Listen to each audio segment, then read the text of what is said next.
인간은 정말 감정의 동물입니다. 그렇기 때문에 감정은 있을 수밖에 없고 그런 감정이 어쩔 때는 삶의 큰 동력원이 되기도 합니다. 근데 하지만 동시에 감정이 치우치게 되면 자기를 집어삼키는 후회할 결정을 하게 하거나 감정에 휩쓸려서 어려운 상황에 처하기도 합니다. 그래서 감정을 잘 인식하고 가만히 잘 컨트롤할 수 있는 그런 스킬들이 매우 필요하다고 할 수 있어요. 이 감정이라는 야생마를 잘 다룰 수 있을 때 삶에 큰 힘이 되기도 하고 삶의 온전한 주체가 될 수 있다고 저는 생각을 합니다.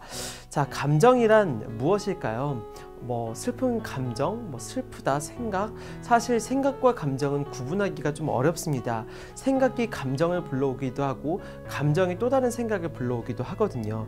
그렇기 때문에 이렇게 무자르듯이 보는 것은 불가능합니다. 자, 그럼 다시 한번 감정이란 무엇일까요? 감정은 어디에 있는 걸까요? 바로 내가 슬픈 감정을 한번 느낀다고 해봅시다.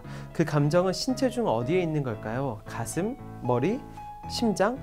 슬픔이라는 감정이 존재한다면 어딘가에 존재할 텐데 도대체 어디에 존재하는 걸까요? 그 감정을 한번 잘 관찰해 보세요. 어디에, 어느 정도의 크기로 존재하는지. 사실 이렇게 감정을 찾고 관찰하려고 하다 보면 어느 순간 깨닫게 될 것입니다. 이 감정은 분명히 엄청나게 강렬해서 나를 집어삼킬 만큼 강렬하게 존재하는 것 같은데 잘 찾고 관찰하다 보면 어느 순간 존재하지 않는다는 것을 깨닫게 될 것입니다. 잘 관찰하다 보면 이 감정의 위치를 찾을 수가 없기 때문에 감정 자체가 점점 작아지고 희미해지는 것을 발견하게 된 것입니다. 자, 이는 감정은 실체가 있어 보이지만 너무나 실체가 있어 마땅하지만 잘 살펴보면 실체가 있는 존재가 아니라 어찌 보면 환상에 가까운 느낌이기 때문입니다. 자, 이를 깨닫고 알아차리면 그 감정은 자연스럽게 없어지게 됩니다. 자, 아무것도 없는데 허풍만 떨다가 그 가짜를 인지하게 되면 그 헛개비가 사라지는 느낌과 비슷하달까요? 반대로 그 감정 자체에 몰두하면 그 감정이 점점 커지게 됩니다. 그 환상에 자기 자신이 힘을 불어넣는 느낌입니다. 그 감정에 힘을 키우고 영향력을 키우면 그 감정이 주인인 나를 결국 잡아먹게 되는 것이죠. 결국 그 감정은 감정 그 자체로서의 의미보다는 감정에 대한 반응의 의미가 더 큽니다.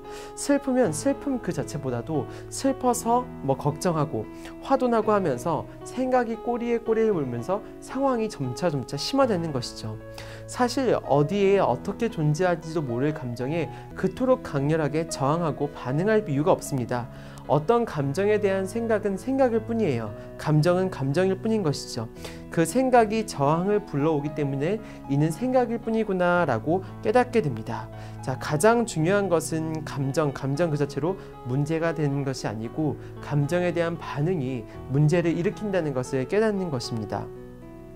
화가 나면 더 큰 분노가 있어서 화를 더 크게 하고 걱정이 되면 그 걱정하는 것을 걱정하게 됩니다. 이런 감정을 한 걸음 물러나서 객관적으로 가만히 지켜보게 되면 눈 녹듯이 사라지는 것을 느끼게 될 것입니다. 자, 이거를 온전히 느끼고 경험하게 될 때 비로소 감정을 컨트롤할 수 있게 될 것입니다. 이 감정은 아이가 뗐을 때 한번 안아주면 정말 주의를 기울여주고 힘들었지, 정말 울어 섭섭하지, 이런 이야기를 해주면 없어지는 것처럼 관찰할 때 자연스럽게 지나가게 될 것입니다. 자, 인간은 감정의 동물이기에 끊임없이 감정이 생겼다가 사라졌다가 없어졌다고 합니다. 자연스러운 것이죠. 이렇게 감정이 내 앞에서 오고 가게 될 때 알아차리고 이를 알아주는 연습을 할 때 이 감정이 자연스럽게 사라지고 자연스럽게 소화되는 것을 느끼게 될 것입니다. 이렇게 감정을 알아차리고 인정하고 경험하고 함께 살고 휘둘리지 않는 법을 찾으면 비로소 삶의 주인으로 거듭날 수 있을 것입니다.